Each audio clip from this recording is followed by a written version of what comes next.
નરેન્દ્ર મોદીના 11 વર્ષના સેવા સુશાસન અને ગરીબ કલ્યાણના કાર્યકાળ પૂર્ણ થવા પર આરોગ્ય પ્રધાન ઋષિકેશ પટેલે અમદાવાદ ખાનપુર ભાજપ કાર્યાલય ખાતે પત્રકાર પરિષદ યોજીને કેન્દ્ર સરકારનું રિપોર્ટ કાર્ડ રજૂ કર્યું। આ સમય દરમિયાન તેમણે આ 11 વર્ષના કાર્યકાળને વિકસિત ભારત અને આત્મનિર્ભર ભારત બનાવવાનો સુવર્ણકાળ ગણાવ્યો। તેમણે કહ્યું કે આ 11 વર્ષોમાં વડાપ્રધાને ભારતને માત્ર વૈશ્વિક ઓળખ આપી નથી, પરંતુ પરિશ્રમ અને બલિદાન આપીને તેમણે 140 કરોડ ભારતીયોને શ્રદ્ધાનું પ્રતીક પણ બનાવ્યું છે।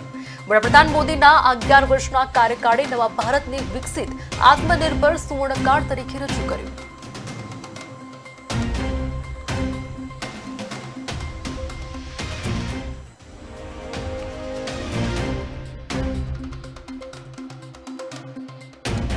પ્રકારનું વાતાવરણ જ્યારે આપણા દેશમાં સર્જાયું છે ને, ગુજરાતને તો આનો ખૂબ મોટો લાભ મળ્યો છે। લગભગ 24-25 વર્ષ સુધી આપણને આદરણીય નરેન્દ્રભાઈ મોદીનું નેતૃત્વ મળ્યું છે ને, ગુજરાતને રોલ મોડેલ તરીકે પ્રસ્થાપિત કર્યું છે। ત્યારે 11 વર્ષની અંદર જે પ્રકારની શાસન વ્યવસ્થાઓ સ્થપાઈ, પહેલા તો એવું હતું કે ભાઈ ખુરશી બચાવો અને સત્તા માટે જે પણ પ્રકારના સમીકરણો બનાવવાની વાત સાથે ચૂંટણીના જંગ ખેલાતા હતા।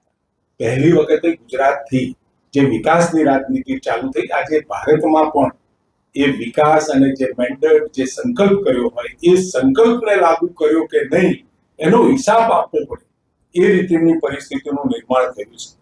મારે ચોક્કસ કહેવું છે, ભ્રષ્ટાચાર ગોટાળાવાળી સરકાર નહીં, 2004 થી 14 સુધીની ચાલતી સરકારો હંમેશા વિવાદાસ્પદ, ગોટાળા, ભ્રષ્ટાચાર અને રાજકીય અનિર્ણાયકતા વાળી જે સરકારો ચાલી, આજે 11 વર્ષની અંદર બેદાગ સરકાર, ક્યાંય કોઈ આંગળી ના ઊંચી કરી શકે, આંગળી ચીંધી ના શકે, એ પ્રકારની સરકાર જ્યારે